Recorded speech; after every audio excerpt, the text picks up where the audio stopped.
সলভি অনাবাসের পক্ষ থেকে আরো একবার স্বাগত জানাচ্ছি সবাইকে। এরই মধ্যে আপনারা জেনে গেছেন যে ইরানের প্রেসিডেন্টকে বহনকারী হেলিকপ্টার বিধ্বস্ত হয়েছে, আছড়ে পড়েছে বলা হচ্ছে।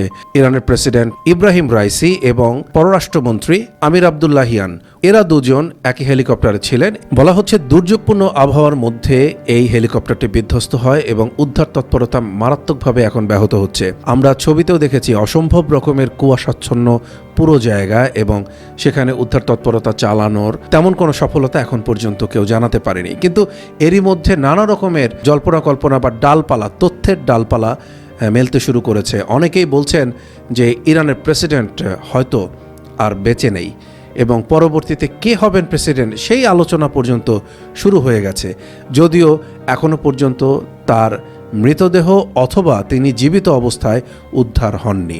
সেই প্রসঙ্গটি এখন পর্যন্ত আমি যখন ভিডিও বানাচ্ছি আমরা এখন পর্যন্ত জানি না।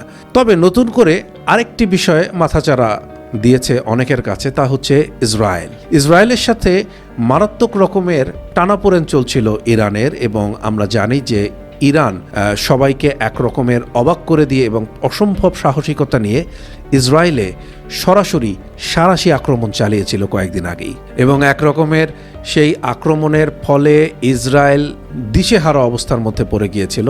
বিশ্ববাসী তা দেখেছে এবং ওই একই ঘটনার প্রেক্ষিতে ইরানের শক্তিমত্তাও যথেষ্ট পরিমাণে বিশ্ববাসী প্রমাণ পেয়েছে। এরকম একটা পরিস্থিতিতে এই হেলিকপ্টার আছড়ে পড়া এবং বিধ্বস্ত হওয়া যাই বলি না কেন, এর সাথে কোনো যোগ সাজশ রয়েছে কিনা এটা কিন্তু সন্দেহের এক ধরনের বীজ বুনে দিচ্ছে।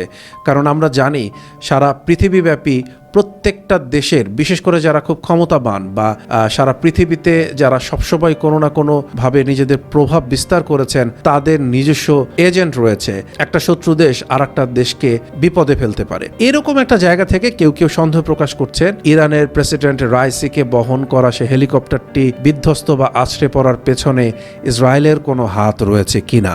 যদিও ব্যাপারটি একেবারেই অনুমানের উপরে ভিত্তি করে অনেকে এই সন্দেহ প্রকাশ করছেন, এর কোনো অকাট্য প্রমাণ এখন পর্যন্ত পাওয়া যায়নি, এমনকি ডেড বডি পর্যন্ত পাওয়া যায়নি। কিন্তু ধারণা অনেকেই করছেন যে এর পেছনে ওই দেশটির হাত থাকলেও থাকতে পারে। আসলে সময় গেলে ব্যাপারগুলো আস্তে আস্তে পরিষ্কার হবে। তবে এই কথাটা ঠিক, কিছু তো একটা জটিলতা হয়েছে।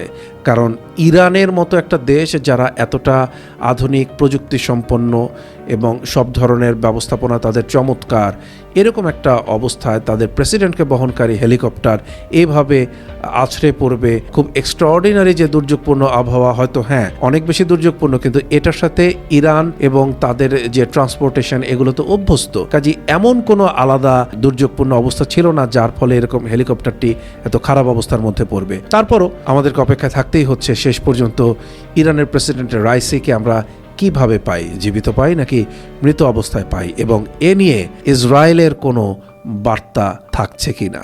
ভালো থাকেন সবাই, আপনাদের মতামত জানতে চাই।